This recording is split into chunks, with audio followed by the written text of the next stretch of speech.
Hello there, my little Disney devils, and welcome back to 31 Films of Halloween, day 23. If you like this video, and I know you do because you've been watching up to this point, just go ahead and subscribe to my YouTube channel at Another Scream Queen 76. Just do it. Don't even think about it. Just hit that button. Today I'll be talking about a Disney film.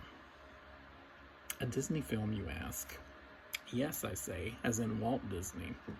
It is 1980's The Watcher in the Woods. Y'all, I love this movie. I know it's got its faults. It's got some cornball dialogue. It's got some plot holes. It had 2 alternate endings, but it just holds a place in my little dark heart. And I think it's the nostalgia. I think anybody who at the time was a young child and saw this film and was probably a little traumatized by it, they just really adore it, you know, and it holds a special place in that period of their childhood. But The Watcher in the Woods is about a family, mom, dad, and 2 daughters, and they decide to rent a home in the English countryside from this eccentric older woman named Mrs. Aylwood. Now, before they even move in, the oldest daughter, Jan, she already experiencing some weird things going on. She's like looking out the window, and all of a sudden the window cracks into a triangle, like a perfect triangle. What are the chances? And then, after they sign the lease, Jan is moving a mirror into one of the bedrooms. And she reaches down to pick up a phone or something. And when she looks back at the mirror, she's not there. Like, no reflection at all. Like, she even touches the glass, kind of like I'm being an idiot and touching my phone. Still nothing. Then all of a sudden, the mirror breaks. Girl, already got kooky things happening, and now you're going to have 7 years of bad luck. Just move out. Just move out now. Find a Best Western. But the difference when the glass cracks in the mirror is that she sees an image of a young blonde girl wearing a blindfold. And it looks like she's pleading for help. Like, help! I'm stuck here on the other side of this mirror. Send help. And her little sister, Ellie, is also experiencing some rather bizarre things. Like, she's hearing voices as though she's some kind of a conduit for an entity on the other side. And Jan starts to dig around a little bit more. She has a little conflab with Mrs. Aylwood. And she finds out that Mrs. Aylwood had a daughter about her age named Karen.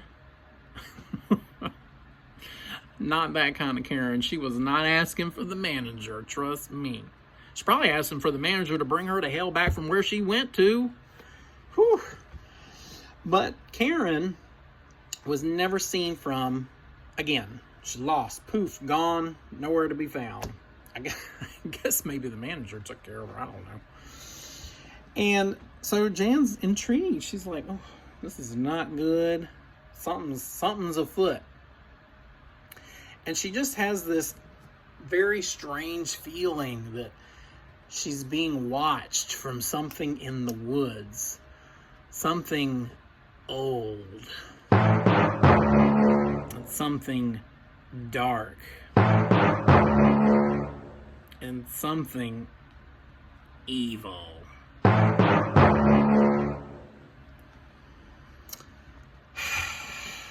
So, she finds out that there are 3 other people in this village that were involved in Karen's disappearance, which didn't involve a manager.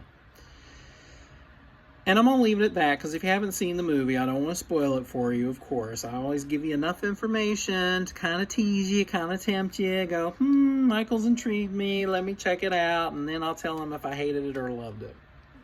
Don't tell me if you hated it, please. But let's talk about this cast. Oh my God. So Lynn Holly Johnson plays the older sister Jan. And she was in a handful of movies when she was younger, most notably Ice Castles, which was the film she made before this one, and it was her debut.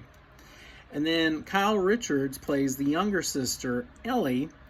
And of course, before she was a Desperate Housewife, she was in my favorite horror movie of all time, Halloween, from 1978. And then we have Carol Baker, who plays the mom. And Carol Baker is still with us to this day. And she was a classic film star. She appeared in Giant and Baby Doll. And she also appeared in a lot of Italian giallo horror films. Too many to name. And then we have David McCallum, who plays the dad. And he's most well known for starring in the 1960s TV show The Man from U.N.C.L.E. And then we have the actress who played Mrs. Aylwood, played by my girl, Bette Davis. I know. If you know me, you know Bette Davis is my hero. I love her. She is amazing. I